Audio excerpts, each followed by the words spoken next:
நண்பர்கள் அனைவருக்கும் அன்பு கலந்த வணக்கங்கள். இன்றைக்கி நாங்கள் ஆன்மீகம் சம்மந்தமான பதிவில் என்ன விடயம் பார்க்க போகிறோம் அப்படின்னு சொல்லி பார்த்தீங்கன்னா, சிதற தேங்காய் எண்ணிக்கை பலன் என்ன அப்படின்னு சொல்லி பார்க்கலாம் வாங்க.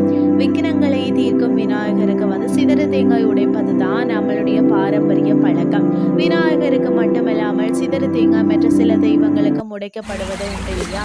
மாரியம்மன், முருகன், கருப்பணி சுவாமி, சாத்தா அப்படின்னு சொல்லக்கூடிய தெய்வங்களுக்கும் சிதறு தேங்காய் வந்து உடைத்து விட்டு செல்வது உண்டு. இப்படி வந்து உடைக்கப்படும் சிதறு தேங்காய் எந்த வடிவில் வந்து உடைக்கிறது என்பதை பொறுத்து தான் பிரசன்னமும் வந்து சொல்வது உண்டு. எந்த பிரச்சனைக்கு வந்து எவ்வளவு வந்து சூற தேங்காய் வந்து உடைக்க வேண்டும் என்பதை தான் வந்து இன்றைக்கு நாங்கள் ஆன்மீகம் சார்ந்த பதிவுகளை நாங்கள் பார்த்து தெரிந்து கொள்ளலாம். சிதறு தேங்காய் உடைக்கும் வழக்கம் வந்து புராண காலத்தில் இருந்தே வந்து இருக்கிறது. அதாவது காசியப்ப முனிவர் ஆசிரமத்தில் விநாயகர் தங்கி இருக்கும் பொழுது பூஜைக்கு வந்து தடையாக இருக்கக்கூடிய ஒரு அசுரன் வரவே வந்து அந்த கலசத்தில் இருக்கக்கூடிய தேங்காய்களை எடுத்து வந்து அவன் மீது வந்து வீசி பொடி பொடியாக ஆக்கினாராம். விநாயகர் அப்பொழுது வந்து முதல் சிதறு தேங்காயை வந்து உடைத்தால் துன்பம் எல்லாம் சிதறம் என்பது வந்து நம்மளுடைய பக்தர்களுடைய நம்பிக்கையாக இருந்து வருகிறது. ஆணவம், கண்மம், மாயை ஆகிய மூன்று சிதறி உடைவது போலதான் சிதறு தேங்காய் உடைக்கும் பொழுது நம்மிடமிருந்து இவை உடைக்கப்பட்ட சுத்தமான ஆன்மாவுடன் வந்து கோவிலுக்கு செல்கிறோம் என்று சொல்லப்படுகிறது. காரியத்தடை ஏற்படாமல் இருக்கவும், வெற்றி மீது வெற்றியை வந்து அடையவும், வேண்டுதல் நிறைவேறவும், குடும்ப பிரச்சனைகள் வந்து தீரவும், தொழில் முன்னேற்றம் அடையவும் சிதறு தேங்காய் வந்து உடைப்பார்கள். இப்படி உடைக்கப்படும் தேங்காய்களின் எண்ணிக்கை வந்து ஏற்பதான் அதன் பலன்களும் வந்து உண்டு. அதாவது ஒரே ஒரு சிதறு தேங்காய் உடைப்பதால் நினைத்தது அல்லது வந்து செல்லும் காரியம் வந்து தடையில்லாமல் வெற்றி அடையும் என்பதும் நம்பிக்கையாக இருக்கிறது.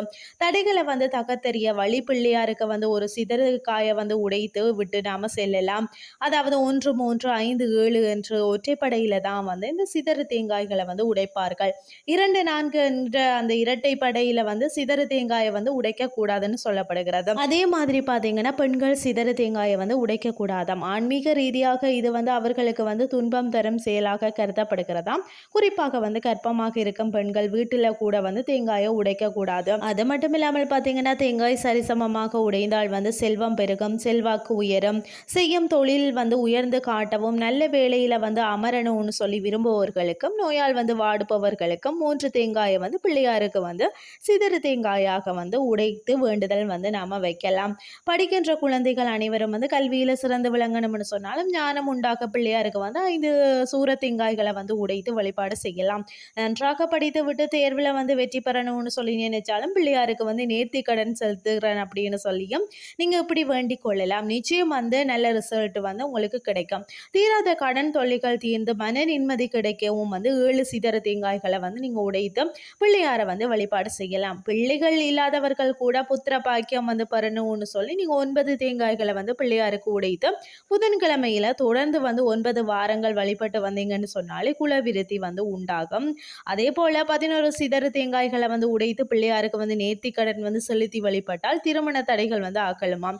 திருமணமாகாத ஆண் பிள்ளைகள் சீக்கிரம் நல்ல மணமகள் வந்து அமையணும்னு சொன்னா 11 எண்ணிக்கையில வந்து தேங்காயை உடைக்கலாம்.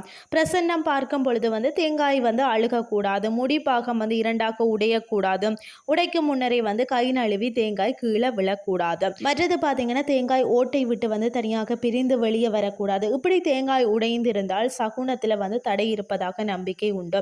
மற்ற எந்த வகையில் வந்து தேங்காய் உடைந்தாலும் நினைத்த காரியம் நிச்சயம் நிறைவேறும், சிறப்பான பலனும் வந்து உண்டாகும்னு சொல்லப்படுகிறது. இன்றைய ஆன்மீகம் சார்ந்த பதிவில் சிதறு தேங்காய் எண்ணிக்கை பலனை பற்றி பார்த்திருந்தோம். இந்த ஆன்மீகம் உங்களுக்கு வந்து பிரயோசனமாக அமைஞ்சிருக்கும்னு நானும் நம்புறேன். இதே மாதிரி இன்னும் மற்றும் ஒரு ஆன்மீகம் சார்ந்த பதிவோடு உங்களை சந்திக்கிறேன். நன்றி.